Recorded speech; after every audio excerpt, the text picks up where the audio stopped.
My brother once told me that if I disappeared, no one in our family would even notice. So, I did disappear, just not before taking every penny from the shared accounts. Before we continue, let me know in the comments which city you're watching from. Don't forget to subscribe, tap the bell icon so you never miss a story, and leave a like on this video. I realized I was different when I was 7. Not the kind of different that makes you special, more like the kind that makes you invisible in your own home. My parents adopted me when they couldn't have children.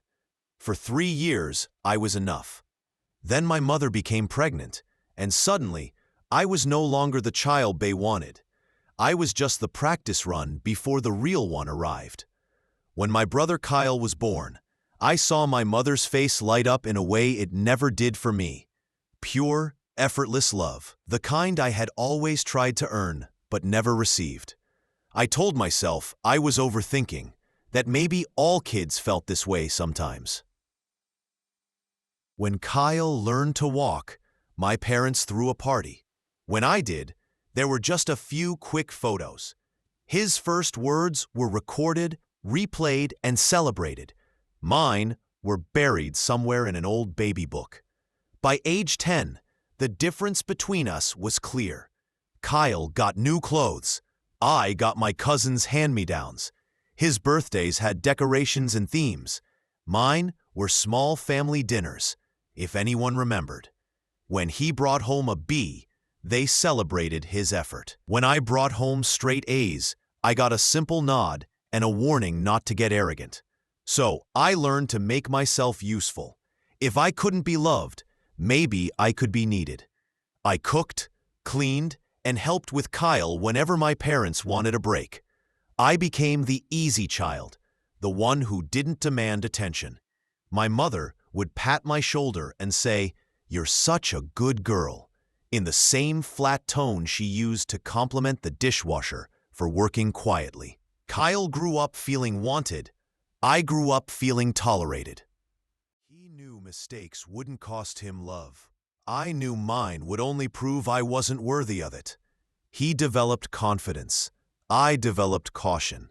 I remember one night when I was 12. I had spent weeks preparing my science fair project on renewable energy. I won first place. When I brought home my ribbon, my mom barely looked up from Kyle's homework. "That's nice, sweetie," she said, before turning back to him. "Kyle, remember it's 7, not 6. You're so close." I stood there holding my ribbon as it started to feel heavier in my hand. Kyle, only 9, looked at me with quiet sympathy. He could see what I refused to accept. That ribbon ended up in a drawer. Kyle's honorable mention from a spelling bee stayed on the fridge for 6 months. At 15, I got my first job. I told them it was to save for college, but really, I just wanted something that was mine, money that couldn't be taken away or spent on Kyle. My parents seemed relieved. It was one less expense for them. By 16, I was paying for my own clothes, school supplies, even my phone bill. Kyle still got everything handed to him. When I once asked why, my dad said I should be proud of being independent. Translation? They didn't want to spend money on me. They attended all of Kyle's baseball games, cheering with painted faces and signs. Meanwhile, they missed 2 of my award ceremonies for making the honor roll 4 years in a row. When I asked why, my mom said, "Kyle had a game, and you've won before. We didn't think you'd mind." I minded. I just stopped showing it. My parents weren't rich, but they weren't struggling either. There was always money for Kyle's sports gear, gaming systems, and new gadgets. But when I asked for help buying a used car to get to work, they told me to save up a bit more. It took me 18 months and 2 bus rides each way to afford it. Kyle got a car for his 16th birthday. I thought things would get better when I moved out. That maybe distance would make them see my value. I was wrong. Some patterns never change. They just get clearer. In college, I worked 3 jobs just to survive. Every dollar went to tuition, rent, and books. I ate instant noodles, studied at the library for warmth, and wore the same few outfits on repeat. But it was mine, my life, my effort. When Kyle joined the same university 2 years later, my parents paid for everything: tuition, rent, meals, even his vacations. When I asked why they couldn't help me a little, my dad said they weren't in a position to back then. But I'd seen their bank statements. They had been. They just didn't choose to help me. I graduated with a 3.8 GPA in accounting. They came to my ceremony but left early to avoid traffic. When Kyle graduated with a 2.5, they threw him a huge party, invited the whole family, and gave speeches about how proud they were. I got a $50 card and a text. "So proud of you." The contrast was almost funny. Almost. I poured myself into my career, determined to earn the success I couldn't earn in love. Within 3 years, I was managing multiple accounts at a mid-sized firm. My boss said I had a bright future. Kyle bounced from one marketing job to another, quitting every few months. He always blamed bad management or office politics. The truth was simple: he had never learned responsibility. My parents always agreed with him, nodding while I sat quietly, invisible. At 26, I bought my first condo. It was small, but mine. I painted, decorated, and made it home.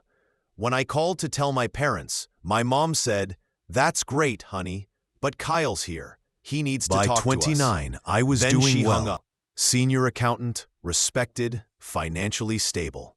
My savings were growing. Meanwhile, Kyle, 26, had just been fired again. His 4th job in 3 years, this time for skipping work to play video games.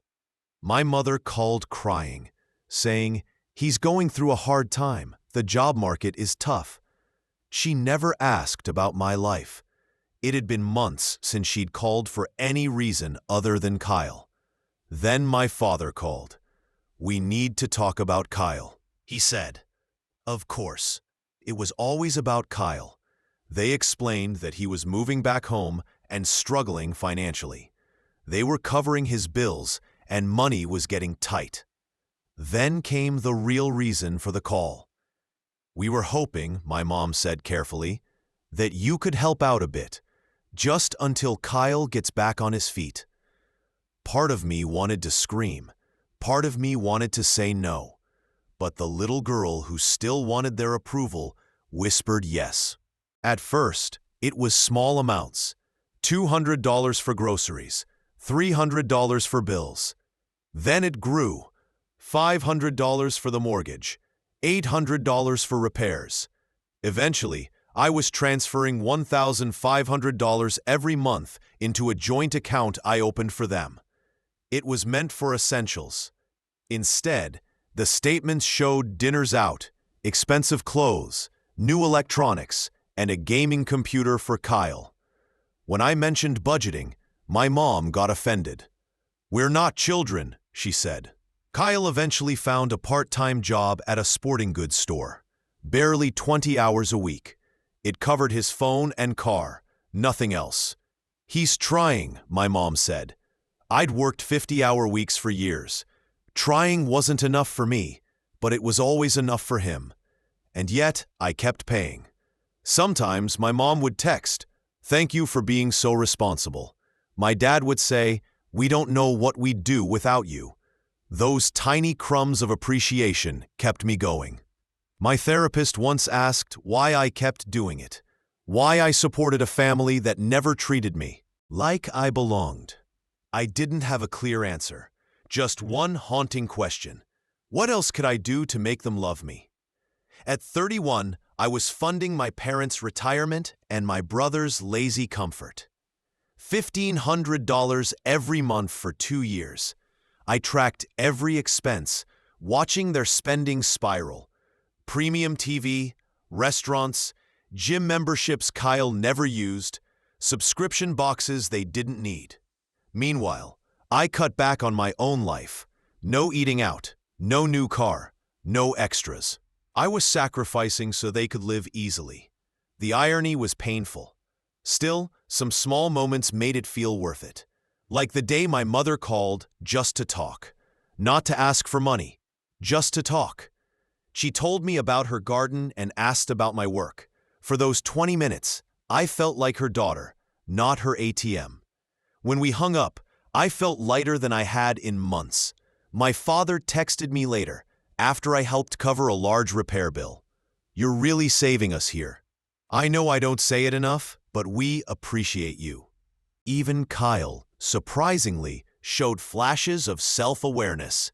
Once, during a Sunday dinner visit, he pulled me aside. "This is weird, right?" he said, avoiding my eyes. "You paying for everything?" My heart leapt. Was he finally understanding? Finally seeing it? "I mean, I'm gonna get a better job soon," he added quickly. "Full-time benefits, the whole thing. Then I can help out too." Of course, that never happened. The job search was always in progress, the interviews always promising, but nothing ever materialized. I sometimes wondered if he was even trying. 3 months later, I reviewed the account statement over my morning coffee. They'd gone over budget by $800, again. I closed my eyes, counted to 10, then called my mother. "We need to talk about the spending," I said, trying to keep calm.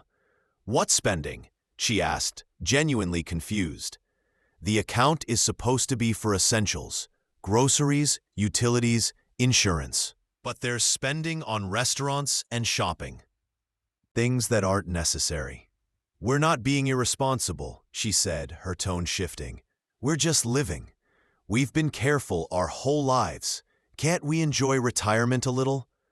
"With my money?" The words escaped sharper than I intended. There was silence. "I didn't realize we were such a burden to you," she said quietly. Guilt stabbed through me. "That's not what I meant," I tried to explain.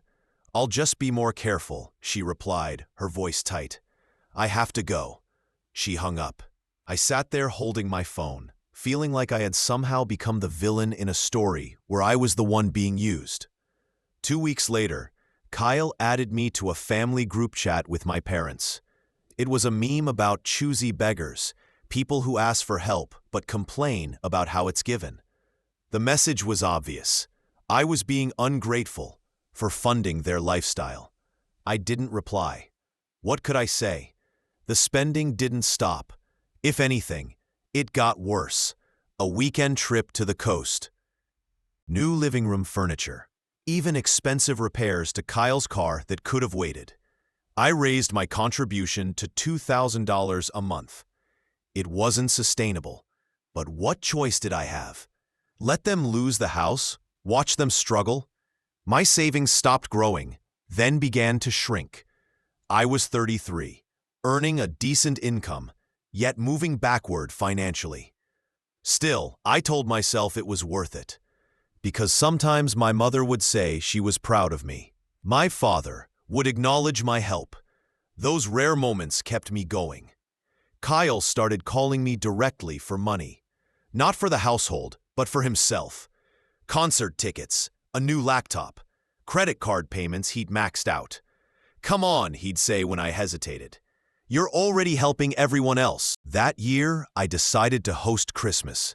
It was a terrible idea, fueled by hope I should have abandoned long ago. My therapist would later ask what I was trying to prove. I told her I didn't know, but I did. I was making one final attempt to earn what should have been freely given, my family's love and recognition. I spent $3,000 I couldn't afford. I rented a room at the Heritage Inn, a beautiful historic venue with brick walls and soft lights. I hired a farm-to-table caterer, a bartender, and a pianist. I decorated in gold and burgundy and even bought personalized, expensive gifts for everyone. My parents arrived first. My mother's eyes widened. "Oh, honey," she said, looking at me with pride and wonder. "This is beautiful." "I wanted it to be special," I said, heart pounding. She squeezed my hand. It is. It really is. That tiny moment, that brief acknowledgement, made everything feel worth it. I thought this was it. Things would finally change. ... Kyle arrived 20 minutes late with his girlfriend Tessa, a quiet woman who looked uncomfortable in the fancy setting. Soon the aunts, uncles, and cousins trickled in. Everyone was impressed. The venue, the food, the atmosphere. For the first time in my life, I was the center of positive attention in my family. It felt intoxicating. Dinner was perfect. The food, the wine, the laughter, everything. My mother looked pleased. My father even shared a flattering childhood story, a rare occurrence. Kyle was quiet, but I assumed he was just tired. Then came the toasts. My father stood, glass in hand, thanking everyone for coming, speaking about family and gratitude, the usual. Then Kyle stood up. "I want to add something," he said, and unease washed over me. There was that familiar edge in his tone, the kind that came out when he'd been drinking. "It's great we're all here," Kyle continued, "in this fancy place someone spent a fortune on." He gestured around. "Really went all out, didn't you?" My face flushed. "I just wanted—" No, it's impressive," he interrupted. "Must be nice having all that disposable income. Some of us have to actually work for a living, instead of just crunching numbers all day." A few uneasy laughs echoed around the room. My mother said softly, "Kyle." But he pressed on. "I'm giving a toast to my sister, the one who makes sure we all know how generous she is. Must feel good playing the hero." The room went silent. Everyone stared. "Let's be honest," Kyle said, his voice rising. "If she disappeared tomorrow, just didn't show up to work, didn't answer her phone, would anyone even notice besides the accountants?" Someone gasped. "Would anyone miss her, really? Or would we all just move on?" "That's enough," my father said weakly. Kyle raised his glass higher. "I bet no one would realize she was gone for at least a week.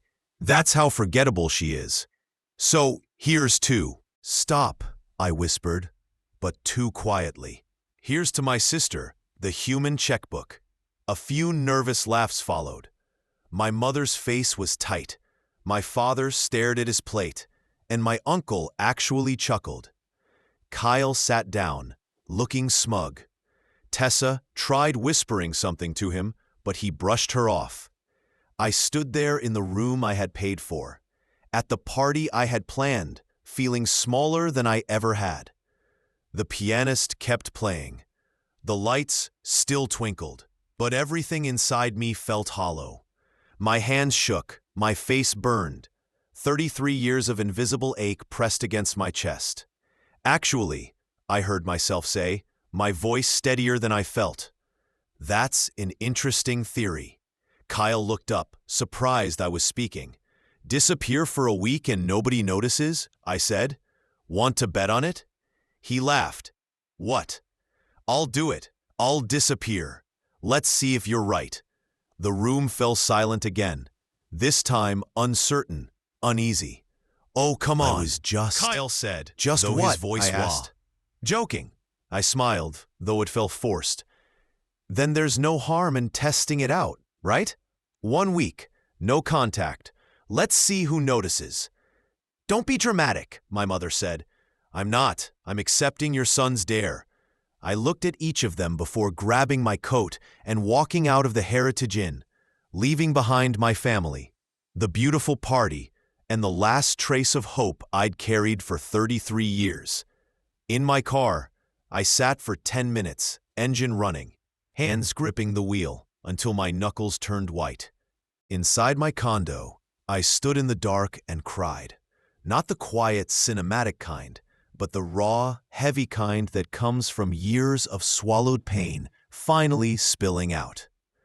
When I could breathe again, I opened my laptop. The shared account stared back. $2,000 I'd deposited 3 days earlier for January's expenses. Money they'd already counted on. My hand hovered over the mouse. Maybe I was overreacting. Maybe Kyle was just drunk. My mother would smooth it over. My father would talk about family unity. I refreshed my email. Nothing. Checked my phone. No calls. No messages asking if I was okay. Only a group text from Kyle. Drama queen much? Several family members had liked it. A cold calm settled inside me. Not anger, just clarity. I'd spent 33 years trying to earn my family's approval. I'd worked harder, achieved more, paid their bills, supported their comfort, made myself essential. And for what? For Kyle to humiliate me publicly while they all watched in silence? Kyle's words echoed. Would anyone notice if you disappeared? My therapist's voice followed. You can't change them. The only person you can change is yourself. I looked at the joint account again. Years of obedience told me to stop, to think of the consequences. But what consequences? That they'd be mad? They already were indifferent. That they'd struggle? They'd managed before me. That I'd feel guilty? I already did. So I opened a new account, transferred every dollar into it, then removed myself from the joint one completely. Next, I logged into every payment system and canceled all recurring transfers. Kyle's car insurance, my parents' phone plan, every shared subscription. My hands trembled, but I didn't stop. I started writing a text, taking you up on that disappearing act. 1 week, no contact. Then I deleted it. Too much. Instead, I turned off my phone and put it away. The silence was intense. No pings, no demands, no noise. Just me and the choice I'd made. I felt terrified, guilty, relieved, free. Like I'd jumped off a cliff without knowing if I'd land in water or stone. I opened a blank document and began listing everything. Every slight, every comparison, every time I'd been made to feel small. The science fair ribbon buried in a drawer. The missed ceremonies. The car I bought with savings while Kyle was gifted one. The years funding their lives while mine stood still. Writing made it undeniable. I couldn't minimize it anymore. By 3 a.m., I had 10 pages. I fell asleep on the couch, exhausted but lighter. For the first time, I had chosen myself. The world didn't collapse. I simply existed, owing nothing to anyone. It felt like breathing after years underwater. Morning came with panic. Had I made a mistake? My urge to check my phone was overwhelming. Maybe they'd called. Maybe they were sorry. But then I remembered Kyle's message and the family's little thumbs-up reaction. I made coffee, sat at the table, and looked at my bank account. The money was still there. I could undo everything, pretend it was just a moment of emotion. My finger hovered, but then I remembered the spreadsheet, the 2 years of tracking expenses. Thousands on restaurants while I meal prepped. A gaming computer while I drove an old car. Their vacations while I worked through weekends. Would anyone notice if I vanished? I closed the laptop. The week ahead felt like a test. No contact meant no checking in, no guilt, no explanations. 7 days to find out if Kyle was right, if I truly mattered only when I was useful. Day 1 was brutal. Every hour felt like resisting gravity. I cleaned, worked out, bought real groceries, splurged on cheese without guilt. By noon, I caved and held my phone, tempted to check it. I didn't. Day 2 was easier. I threw myself into work. My coworkers noticed my focus. "You seem lighter," one said. I realized it was true. Day 3. I wondered when they'd notice. Bills were due. The car insurance, utilities, how long until they felt it? Day 4. Guilt hit hard. What if my parents couldn't pay? What if they were scared? But then I remembered the party. How my mother sat silent while Kyle mocked me. Family helped family only when it benefited them. Day 5, something shifted. The silence became peace. I read a forgotten book, watched a movie, enjoyed stillness. Day 6, I realized this wasn't about them anymore. It was about me, learning to exist without validation. Day 7 came both frightening and freeing. I turned my phone back on. 12 notifications. My heart raced. Maybe they noticed. 3 from my phone carrier, 2 from the dentist, 4 from promotions, 1 from the bank, 2 from family. Kyle on day 2. Hey, the streaming service isn't working. Did you forget to pay? Mom on day 5. Honey, something's wrong with the account. Bills bounced. Nothing about me. Only about Mem. I laughed. A bitter, hollow sound. Kyle had been right, just not in the way he meant. They noticed the money, not my absence. 3 hours later, Kyle called. I stared at his name before answering. Where the hell have you been? He snapped. Everything's canceled. My friends were over. It's embarrassing. No concern, just anger. I've been here, I said. You need to fix this. I can't watch anything. I'm not fixing the accounts. Very funny. Look, I know I went too far at Christmas. A little far? You humiliated me in front of everyone. It was a joke. Everyone knew it. Then why didn't they laugh until after you said it? You're too sensitive. Jesus, you can't take a joke. It wasn't funny. Whatever, he muttered. Mom and Dad are freaking out too. Just fix it. Those aren't my bills. What are you talking about? You've paid them for years. I help around the house. Exactly. You're 2 years of paying Kyle, for everything. That's not while you worked part-time. That's freeloading and lived rent. You've always acted like you're better than us because you have some boring job. I'm not better. I'm just done being your ATM. You're cutting us off? I'm setting boundaries, something I should have done years ago. Mom and Dad need that money.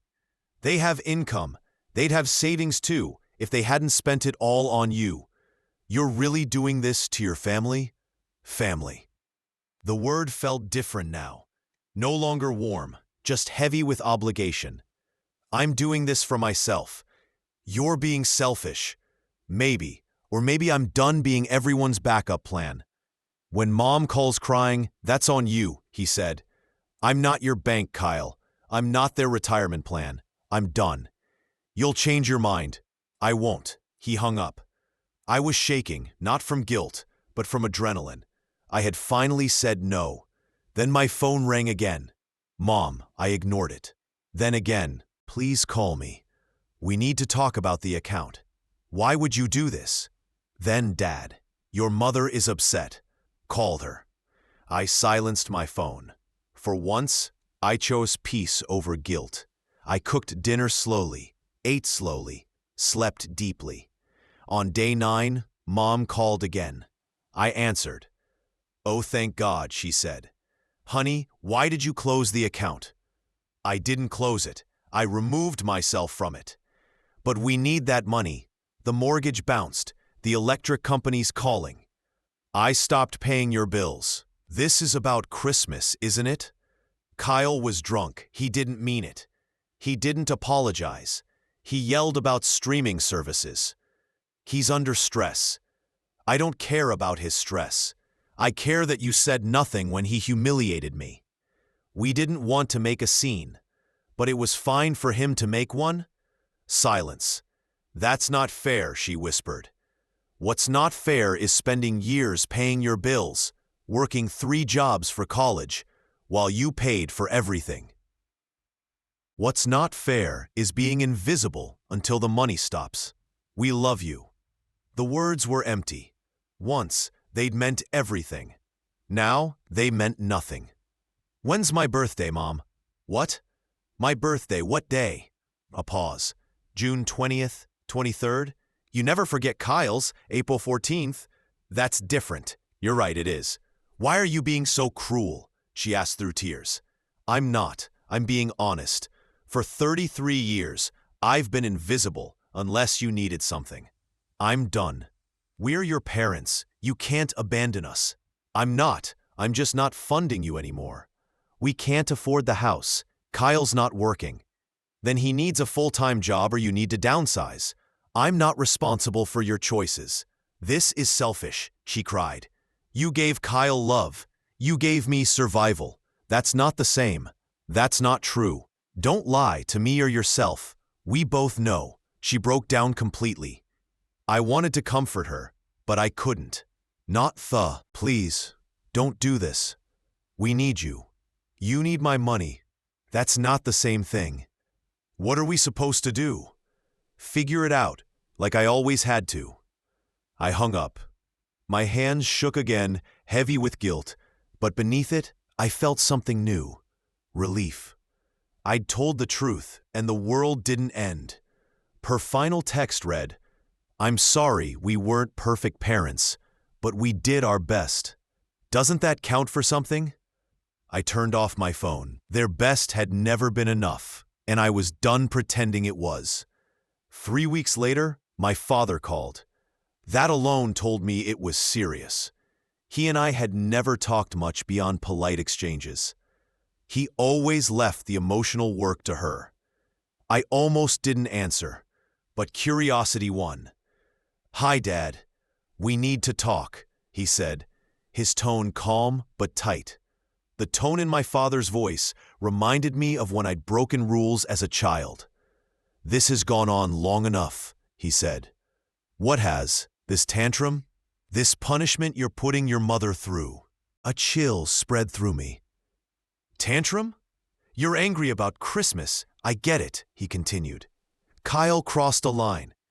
But you don't punish the whole family because of one person's mistake. One person's mistake that you didn't stop, I said. What was I supposed to do, make a scene in front of everyone? Yes, I snapped, louder than I meant to.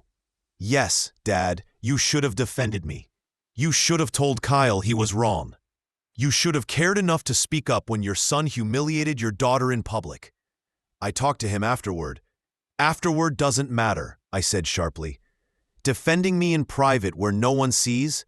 That's not defending me, that's just managing your guilt. Silence filled the line.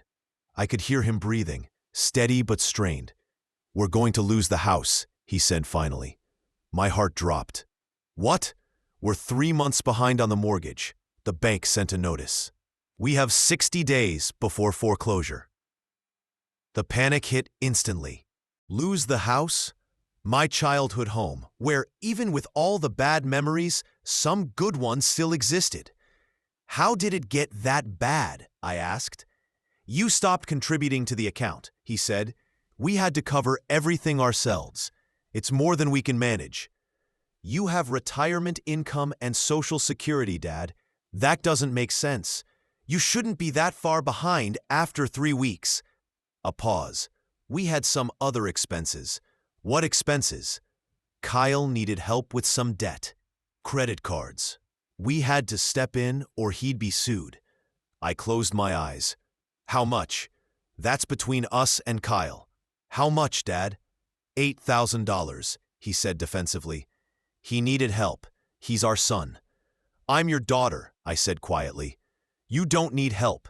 You have a good job and savings. You're fine on your own. Kyle struggles. He needs us. Kyle is 28, I said firmly. He needs to deal with the consequences of his actions, not get rescued every time he messes. You don't understand how hard it is for him. Stop. My voice mows. Stop making excuses for him. Stop treating him like he's fragile. He's not. He's an adult who's never been responsible because you never let him be. So you're punishing him by punishing us? No. I'm setting boundaries I should have set years ago. You chose to pay his debt instead of your mortgage. That's on you, not me. We're your parents. You're supposed to help family. I did help. For 2 years. Before that, I helped by never asking for anything, by never being a burden, by letting you give everything to Kyle. I helped by being invisible. That's not fair, he said. You want to know? I could have bought a house, traveled, lived my own life. Instead, you spent my money on restaurants, new furniture, and Kyle's gaming gear, while I drove an old car and ate cheap meals. We didn't ask you to sacrifice, he argued. Yes, you did, I said bitterly. Every time you called with another emergency, every time you guilt-tripped me for asking questions, every time you said Kyle needed help and I could give it. You asked and I gave, and it was never enough. So that's it? His voice was hard. You're just going to let us lose everything? You're not losing everything, I said calmly. You're losing a house you can't afford. You'll downsize, budget, and live within your means. Your mother will be devastated. The guilt hit, but I held steady. She'll recover. People do. I never thought you could be this cold. The words stung. Cold, cruel, selfish. The same ones they used now that I'd stopped being useful. I'm not cold, Dad. I'm just done setting myself on fire to keep you warm. Don't call us again until you're ready to act like family, he said, before hanging up. I sat there, phone in hand, feeling hollow. They were losing the house, my childhood home. But not because of me, because they chose to pay Kyle's debts instead of their mortgage. Because they lived beyond their means and expected me to keep covering for them. It wasn't my fault. I repeated that until I almost believed it. I found out they'd actually lost the house from my aunt 6 weeks later. Not from my parents, not from Kyle. I can't believe you let this happen, she said bluntly. Hello to you too, I replied. They're moving into a 2-bedroom apartment after 30 years in that house. Do you know how humiliating this is for them? They couldn't afford it because you abandoned them. I'd heard it so many times that the words barely landed. Abandoned, selfish, cold, cruel. The family had chosen a narrative, and I was the villain. Where are they moving? I asked, ignoring her tone. Riverside Gardens, near the highway. Your father's embarrassed. Your mother cries every day. I knew the place. Clean, safe, modest. A downgrade, but not the tragedy she made it sound like. And Kyle, I asked. A pause. He's looking for his own place. The apartment only has 2 bedrooms. Something cracked in my chest. Not sadness, but something sharper. They'd lost their home. We're moving into a smaller place, and Kyle still wasn't helping. So let me get this straight, I said.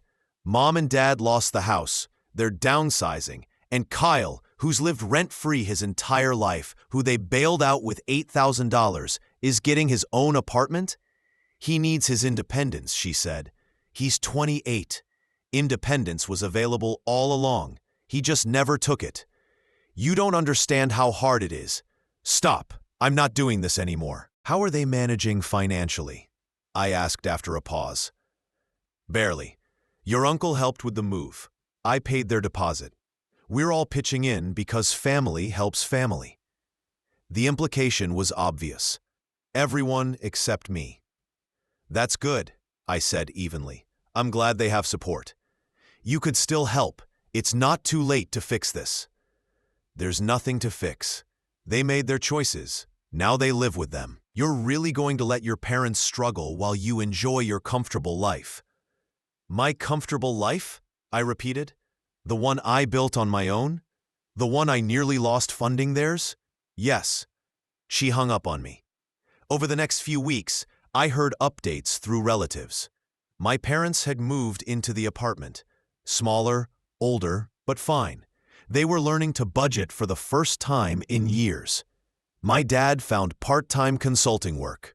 Kyle got a studio apartment, his first time living alone. He struggled. Didn't know how to grocery. Called my mother, crying that it was too hard. She still talked to him every day, reassuring him. She hadn't called me once. Part of me hoped she would, to apologize or reconnect. But weeks turned into months. Nothing. they'd made their choice. I had been useful. When I stopped being useful, I stopped being relevant. Kyle lasted 3 months before quitting his job. Too stressful, he said. Bad boss. He couldn't afford rent, so he couch surfed. My parents couldn't take him in because of the lease. For the first time, Kyle had no safety net. I felt sorry for him, but not enough to step in. He'd been enabled his entire life, loved, and my parents were finally feeling what it was like to need help and not get it. I didn't feel victorious. I felt sad for what could have been, for the family we might have been if they'd loved me the way they loved Kyle. But I didn't feel guilty anymore. 6 months after Christmas, my life looked different. Not dramatically, just mine. I started therapy twice a week, real therapy. We talked about adoption trauma, scapegoat dynamics, and how love can hurt. My therapist never said I was right or wrong. She helped me understand why. My savings grew again. I restarted my 401k, bought a new car with cash, small wins that felt huge. I went on dates, learned I liked hiking, was awful at pottery, but enjoyed it anyway. I could spend Saturday. My circle expanded. Friends from work, hiking, random places. They knew me, not as a daughter, not as a wallet, but as a person with boundaries. Through the few relatives still in touch, I heard my parents had adjusted. Dad's consulting job was steady. Mom joined a community garden. Kyle got full-time warehouse work. Nothing fancy, but steady. He'd even rented a tiny 1-bedroom. I didn't reach out. Neither did they. Sometimes I thought of that Christmas party. Kyle's words, my parents. Silence, the laughter. It still hurt, but like an old scar, dull, distant. I thought of what I'd lost, the illusion of family unity, the comfort of belonging. But I'd gained peace, self-respect, and financial stability. I'd learned I didn't need their approval to feel worthy. On the anniversary of that Christmas, I threw a small party, my first ever. Close friends, good food, wine, laughter. One friend asked if I missed my family. Sometimes, I admitted. But I think they'd need to want a real relationship, not just my money. And I don't think they can. That must be hard, she said. It is, I replied. But it's less hard than pretending I mattered when I didn't. Later that night, standing alone in my clean, quiet apartment, my phone buzzed. A text. This is Kyle. Mom gave me your number. I've been thinking about what happened. Can we talk? I stared at it for a long time. Part of me wanted to answer. Part of me didn't. In the end, I set the phone down. I'd reply when I wanted, or maybe I wouldn't. That was the beauty of boundaries. I got to choose. For 33 years, I'd only been visible when I was useful. Now, I saw myself, and that was enough. Some days were hard. Some days I still felt the guilt, but most days I felt free. I wasn't the family bank anymore, not the forgotten daughter, not the invisible child in the margins of others' lives.